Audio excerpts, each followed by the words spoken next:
The reading of the will was held in the library at Thornfield Grange on a Tuesday morning in November, with sleet against the tall windows and a fire that could not quite manage the cold of the room.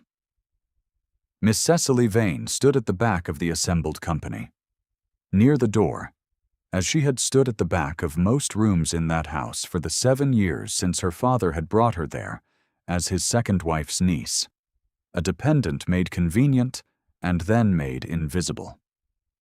She wore a black morning gown that had once belonged to someone else, the hem turned up at the bottom and taken in at the waist, and she held her hands folded at her front, with the stillness of a woman who has learned that stillness is the only thing no one can take from her.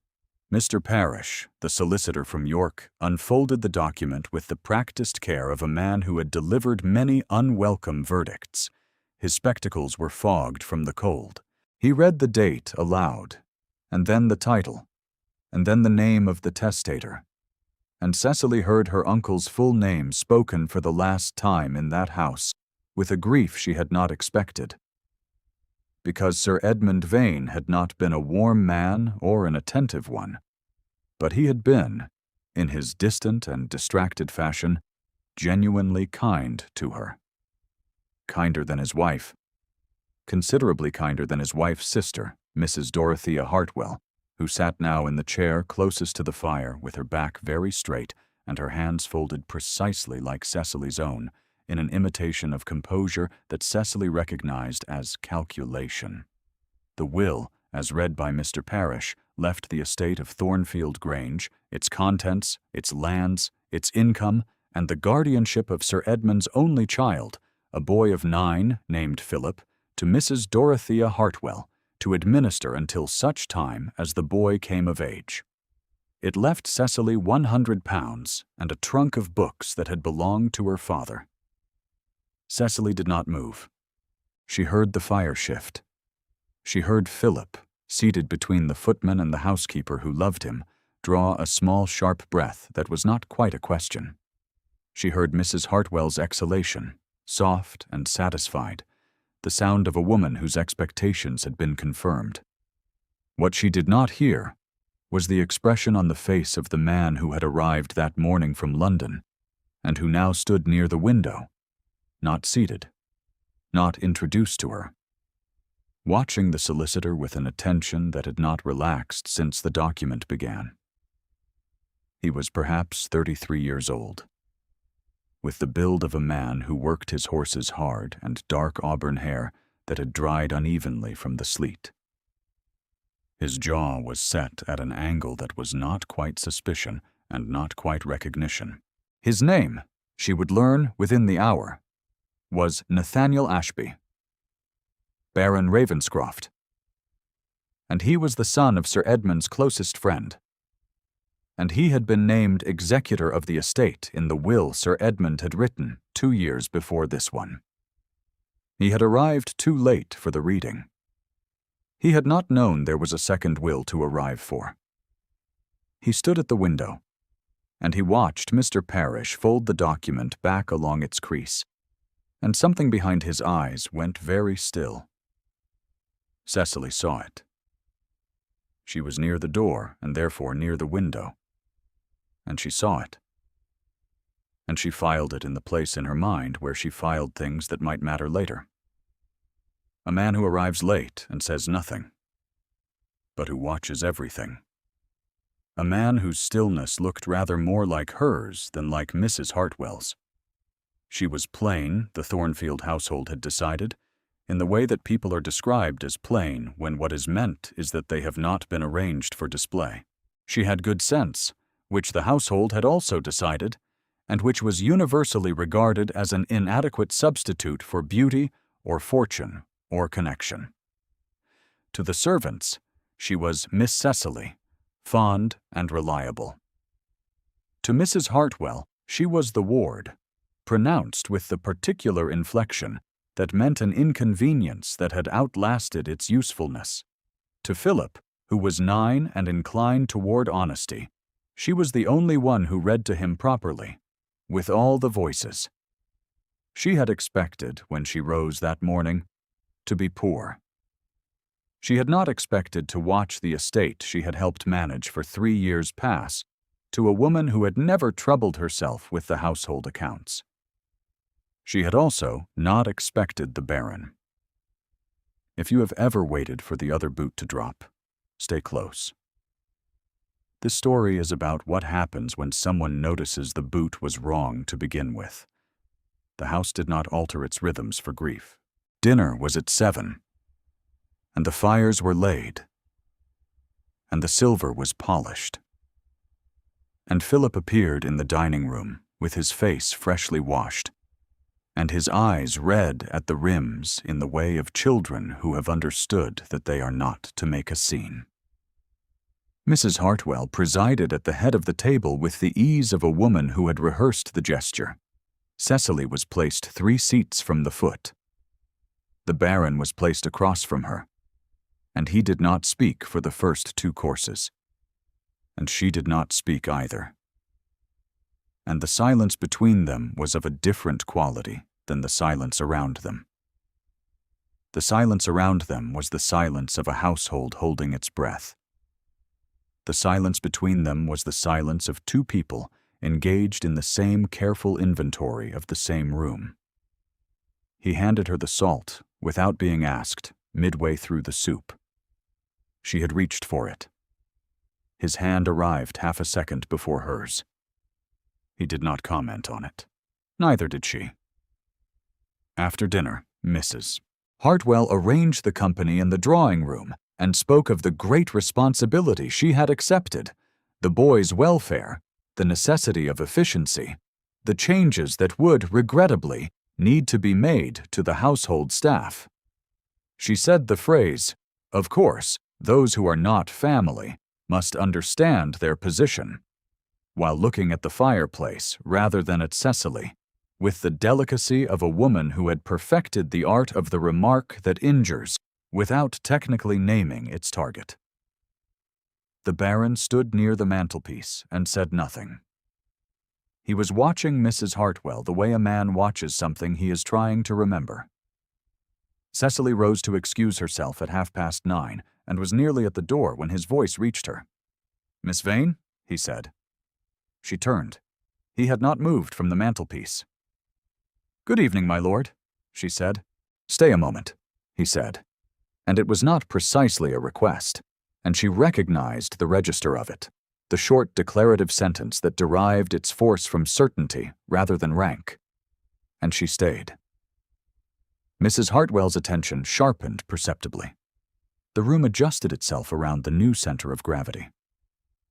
"I should like," he said, still addressing Cecily, "to see the household accounts in the morning, if you would be so good." "The accounts are kept by the housekeeper," Mrs. Hartwell said, her voice entirely pleasant. "Miss Vane keeps them," said Mrs. Prewett, the housekeeper, from the corner, with the precision of a woman who believed that accuracy was its own form of loyalty. Mrs. Hartwell did not alter her expression. Her fan stilled. "Of course," she said, as if she had known and merely forgotten. Cecily looked at the Baron, who was looking at Cecily, and there was something in his face that she could not name, which was unusual for her, because she was very good at naming things in faces. 9 o'clock, he said. "If it suits you." It did not suit Mrs. Hartwell. It suited Cecily very well. She went upstairs to her room and sat for a long time with her hands in her lap, and the cold of the north-facing room settled around her. And she thought about the will, and she thought about the man at the mantelpiece, and she thought about the angle of his jaw during the solicitor's reading, and the way he had stood just slightly too still at the moment the document was named. She thought about the will her uncle had told her about 2 years ago in the library on a Tuesday afternoon in summer. He had been in poor health even then, and he had shown her the document not as a confidence exactly, but as a reassurance. The way a methodical man reassures himself, by showing another person the precaution he has taken. "Nathaniel Ashby," he had said, "is a man of absolute probity. I cannot do better for Philip than Lord Ravenscroft. Philip will be safe with him as executor. She had filed that too. She was very good at filing things. She did not yet know what she was going to do with it. The Baron arrived in the study at 5 minutes before 9, and Cecily was already there, the household accounts open before her on the desk. She had been there since 7:30. She had not slept well. He looked at the open ledger, then at the woman behind it. He said, "You manage the accounts yourself." "I have done, for 3 years. And before that?" "Sir Edmund's first secretary. He left after Lady Vane died, and no replacement was found that suited the work." He sat across from her, not in the chair at the head of the desk, which would have placed him above her, but in the side chair, which placed them level. She noticed it. She did not remark on it. He asked about the estate's income, its costs, its debts, and she answered him with numbers, because she had the numbers. He was a man who respected numbers. She could see it in the way he listened, without restlessness, without the particular impatience that men demonstrated when a woman produced a calculation they had not expected to be correct.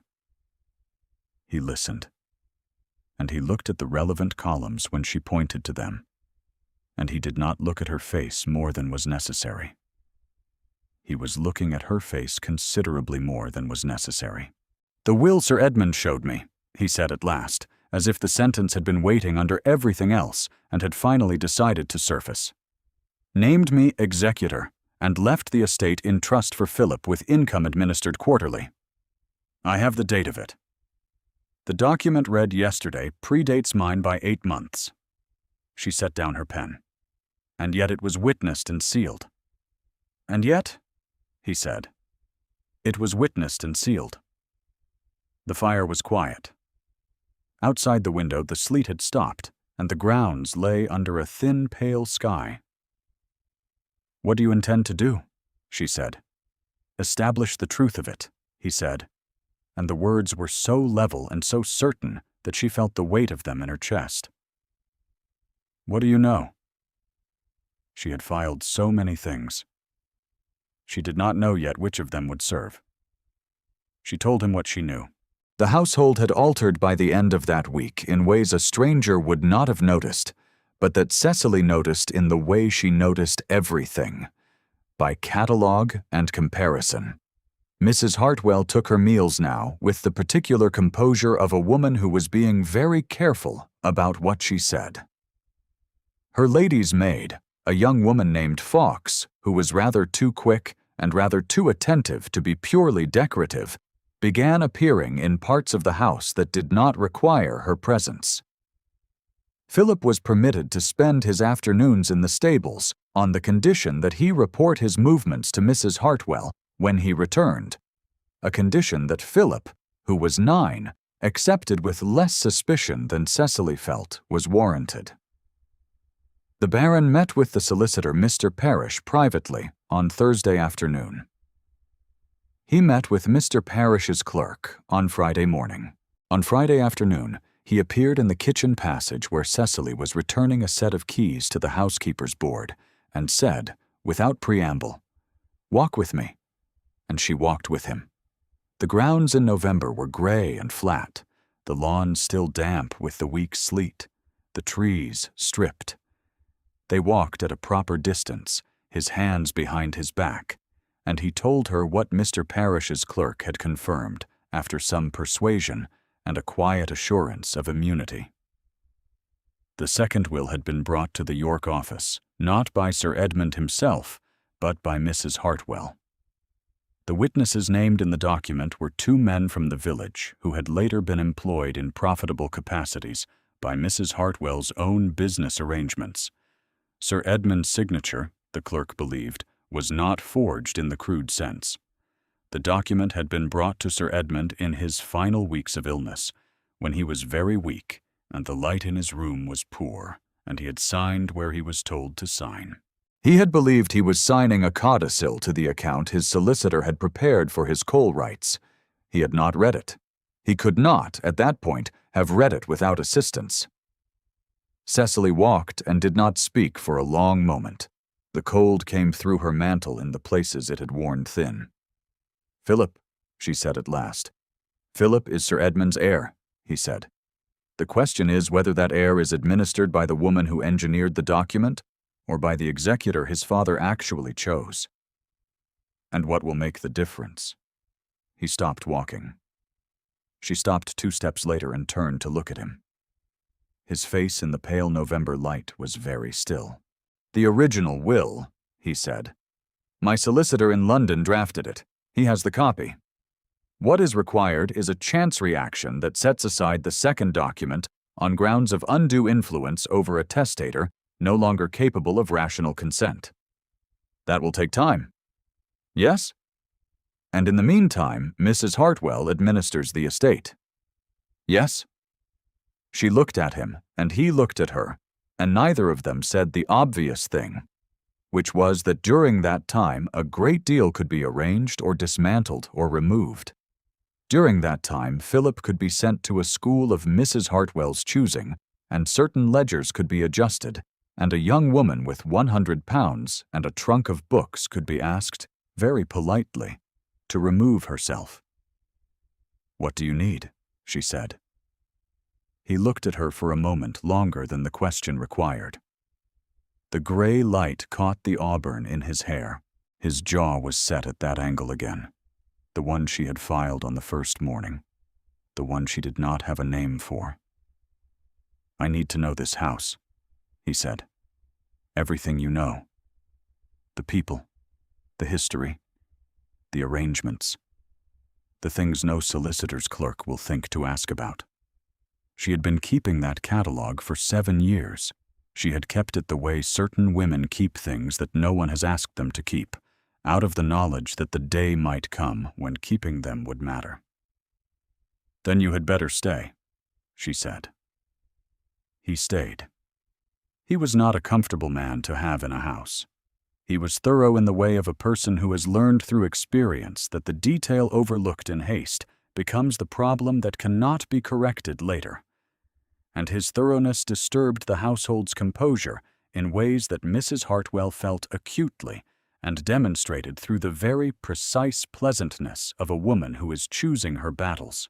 He interviewed the outdoor staff, who respected him, and the kitchen staff, who liked him because he was direct and did not condescend, and Mrs. Pruett, the housekeeper, who had served Thornfield for 22 years, and who produced, without being asked, a written record of every document that had passed through the house during Sir Edmund's final 6 months of illness.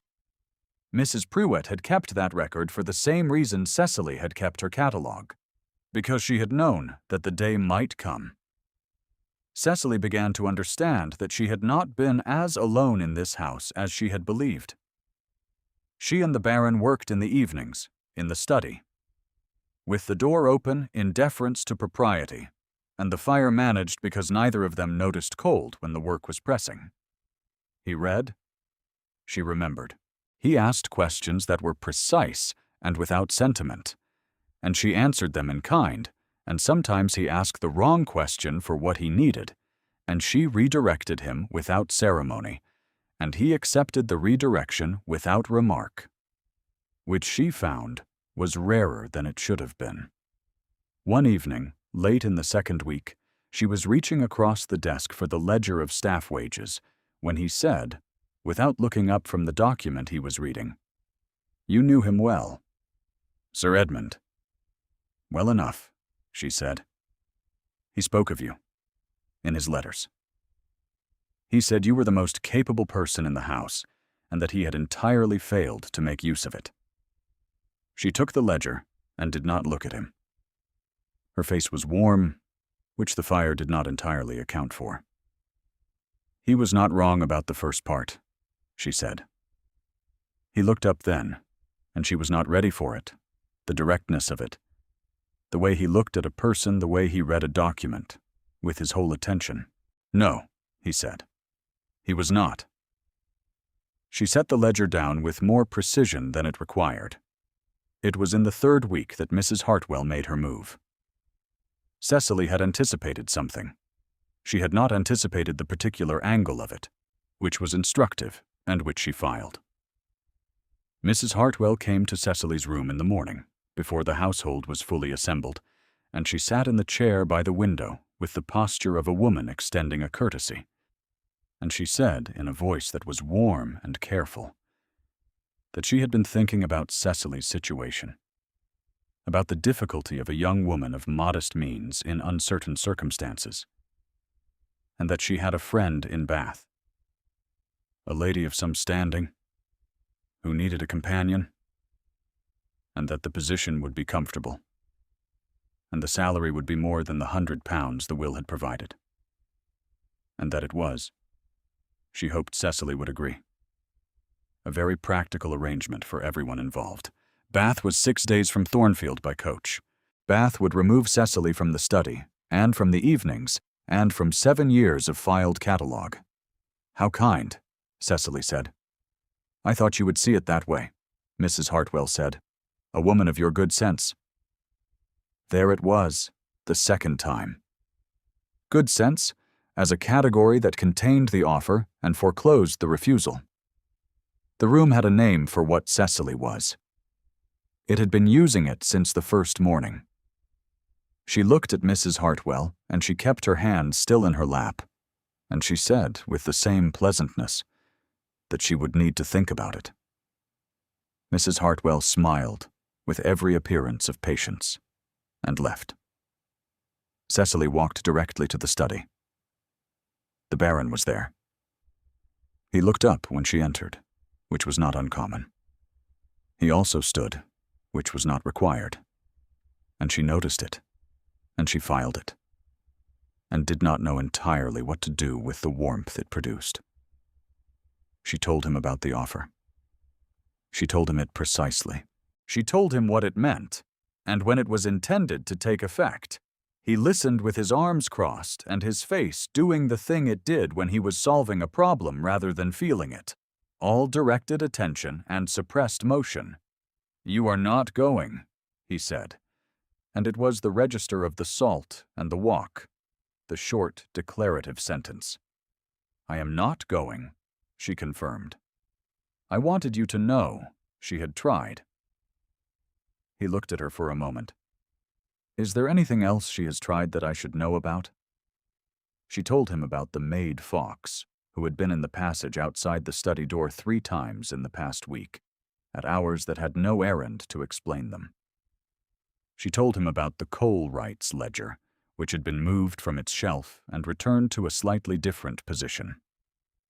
She told him about Philip, who had reported a very pleasant conversation with a schoolmaster that Mrs. Hartwell had arranged to visit, from a school in Edinburgh. Edinburgh. He uncrossed his arms. His jaw set at the angle that was not quite suspicion and not quite recognition, and that she now had a name for. It was the expression of a man who has located the boundary he will not permit to be crossed. "Edinburgh," he said.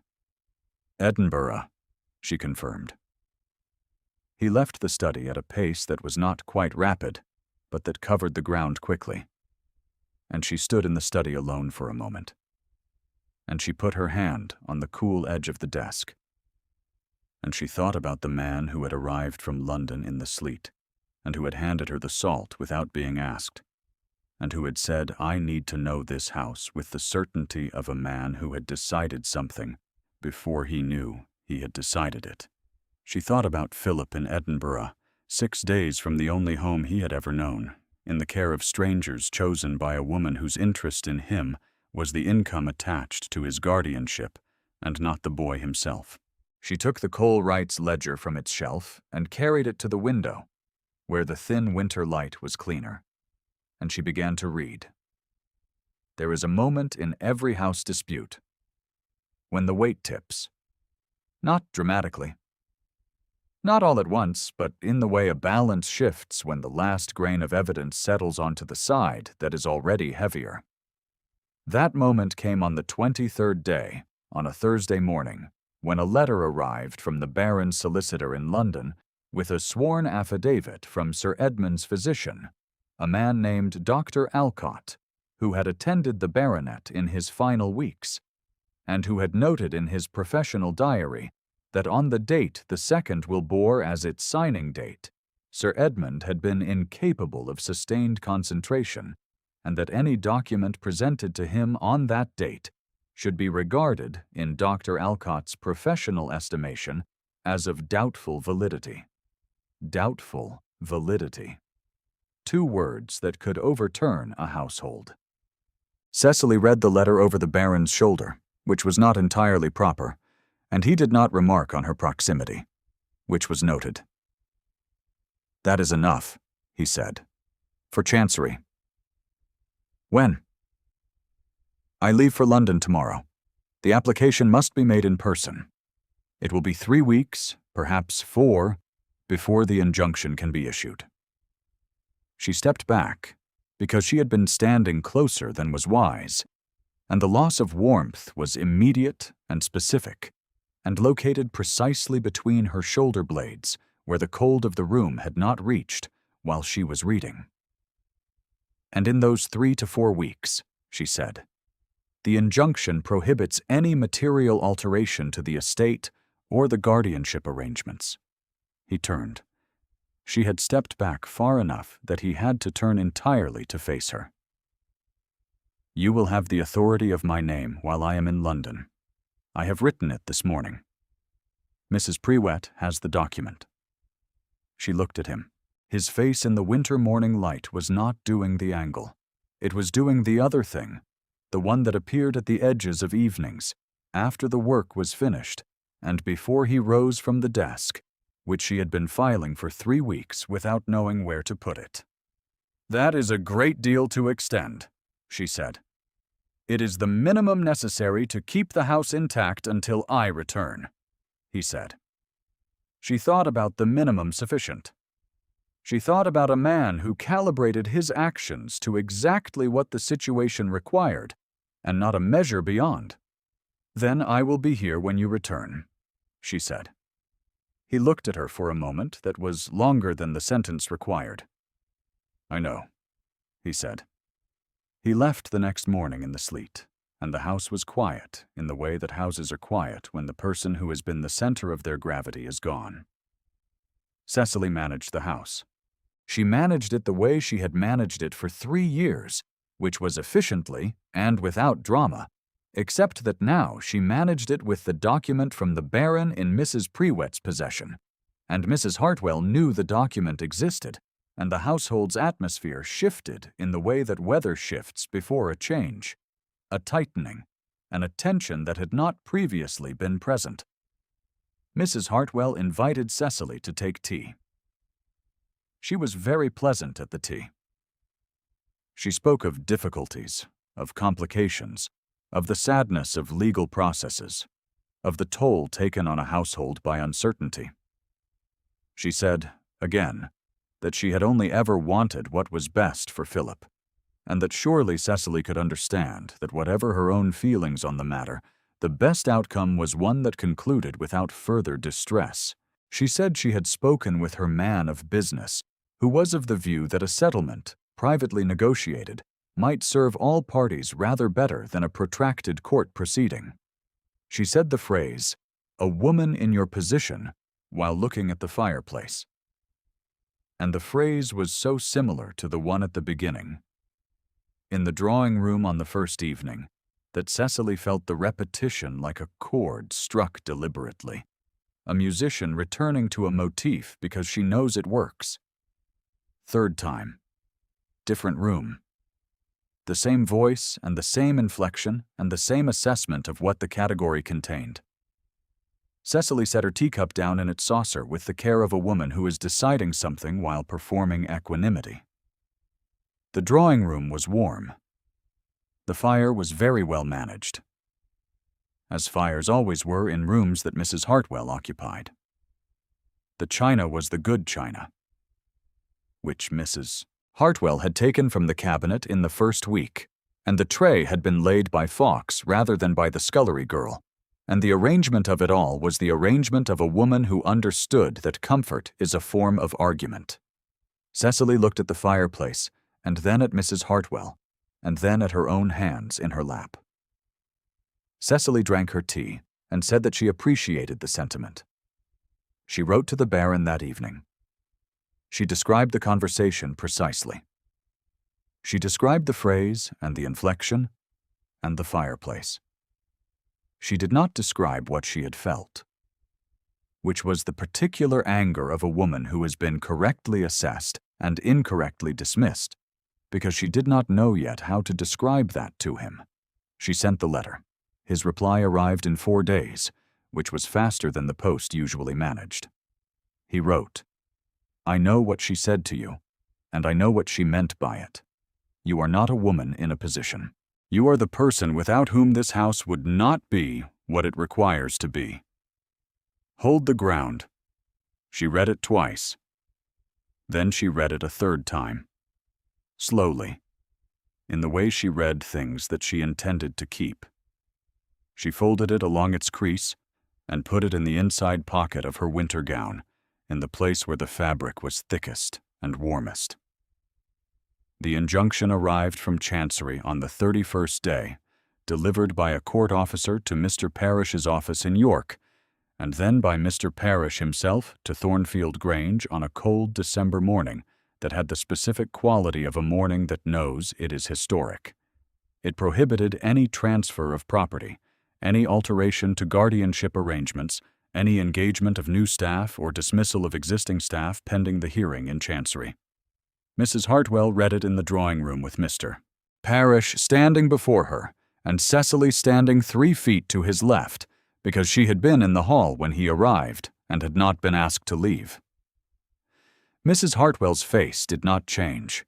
That was the thing Cecily noticed, the absolute steadiness of it, the composure held in place by the full strength of a woman who had been performing composure for 40 years and had become very skilled at it. "I see," she said. "The hearing is set for the 3rd week of January," Mr. Parrish said, with the carefully neutral voice of a man who was reconsidering several professional decisions he had made in the past 2 months. Mrs. Hartwell looked at Cecily. "How convenient," she said, "that Lord Ravenscroft has someone in the house to keep him so very well informed." She said it pleasantly. She said it without raising her voice. She said it in the tone of a remark intended to wound while remaining technically civil. Cecily looked back at her. She kept her hands folded and her face steady, and she said nothing, because there was nothing that needed to be said. The document was delivered. The hearing was set. Nothing she said would improve upon that. What she felt, standing there, was not triumph. It was closer to relief. The particular relief of having held something difficult in place long enough for the correct machinery to arrive. The Baron returned on the 20th of December, in the early evening, and it had been snowing since noon. Cecily was in the study reviewing the household account for the quarter when Mrs. Pruett appeared at the door to say that Lord Ravenscroft had arrived. She did not go to the hall. She heard the sounds of his arrival, the outer door, the stamp of boots, the voices of the footmen. She heard Philip's voice, higher and faster than the others, and the Baron's response, lower and measured and warmer than she had heard it before. She stayed in the study with her hands folded on the closed ledger. He came to the study.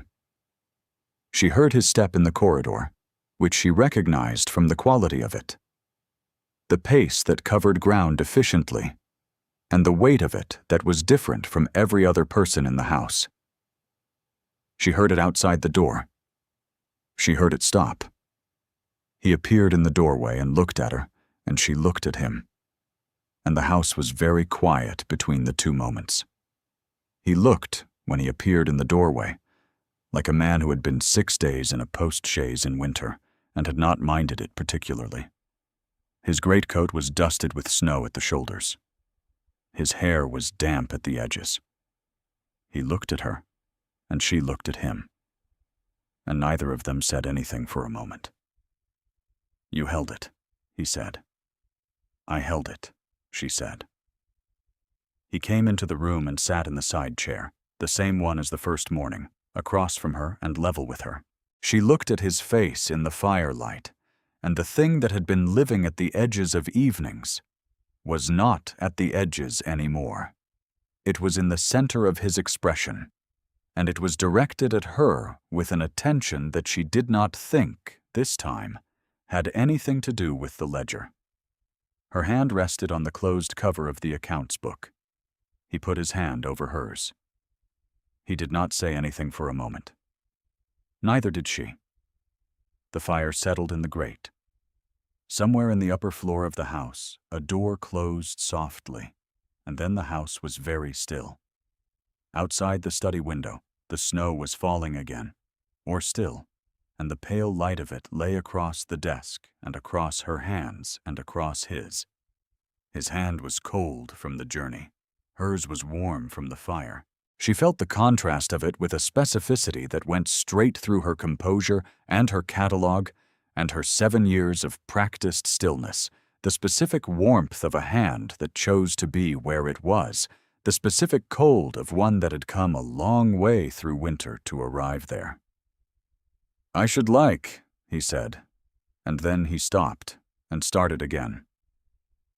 "I have been thinking, since London, about what comes after, about Philip and Thornfield, and about how this house runs." He was looking at her hand under his. "About who makes it what it is." She did not move her hand. She was aware of her own pulse. "That is a great deal to think about," she said. "I have had 31 days of carriage and correspondence," he said, "and a very small fire in a very cold room in Lincoln's Inn. I had time." She looked at him. He looked at her. "What did you conclude?" she said. He turned her hand over, carefully, and held it in both of his, as if the gesture were itself the answer, and he was checking that it was being correctly received. "That the house needs someone who knows it," he said, "and that Philip needs someone who reads to him with all the voices, and that I have been looking for someone who would say to me, when I am asking the wrong question, that it is the wrong question." He paused. His thumb moved once across the back of her hand, a motion so small it might have been involuntary. "I have not, before now, had someone who would do that." Her throat was tight. She kept her voice level.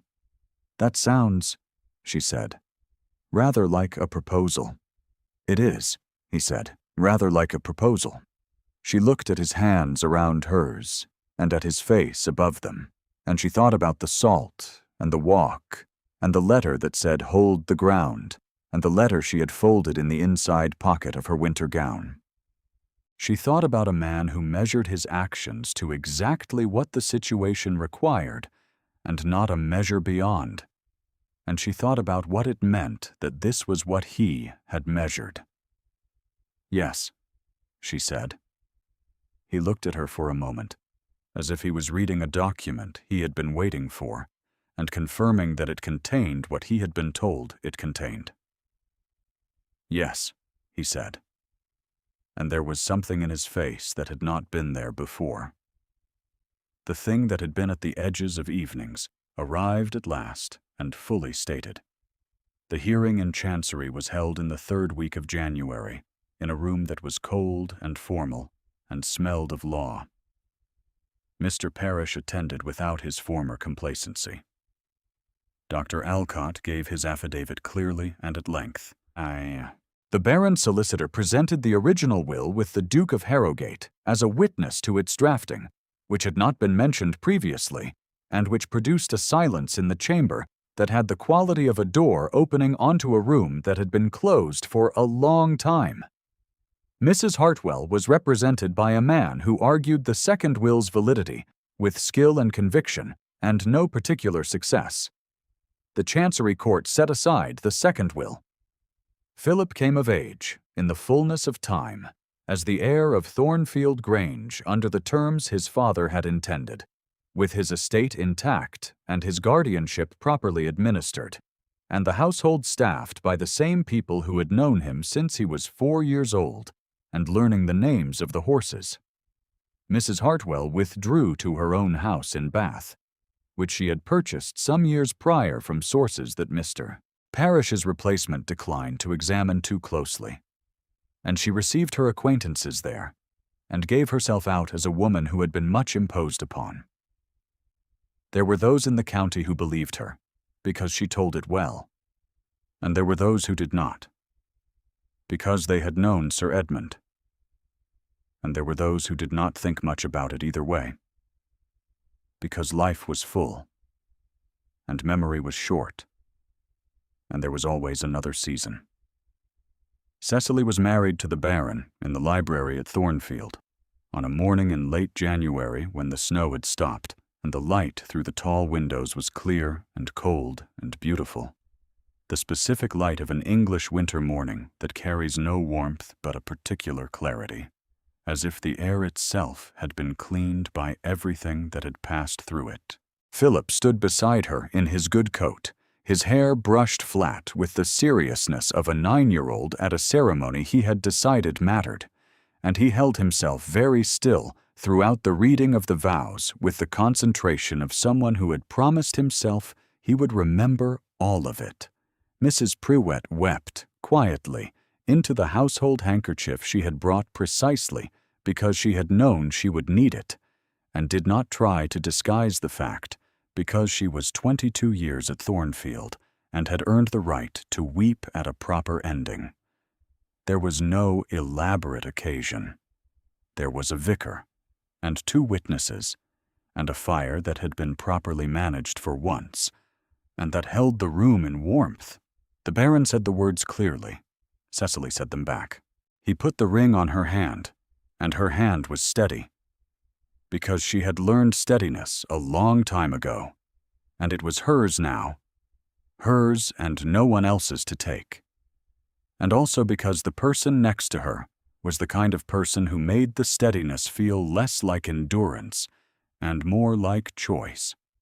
Afterward, they stood for a moment near the window, still in the library, the vicar gone and Philip dispatched with the promise of a celebratory luncheon, and the snow on the grounds lay clean and unbroken and brilliant in the winter sun, and she felt him beside her, the warmth of him against the cold light, and she thought about the morning she had stood near the door at the back of the reading and filed a man with cold eyes and a still face in the place where she filed things that might matter.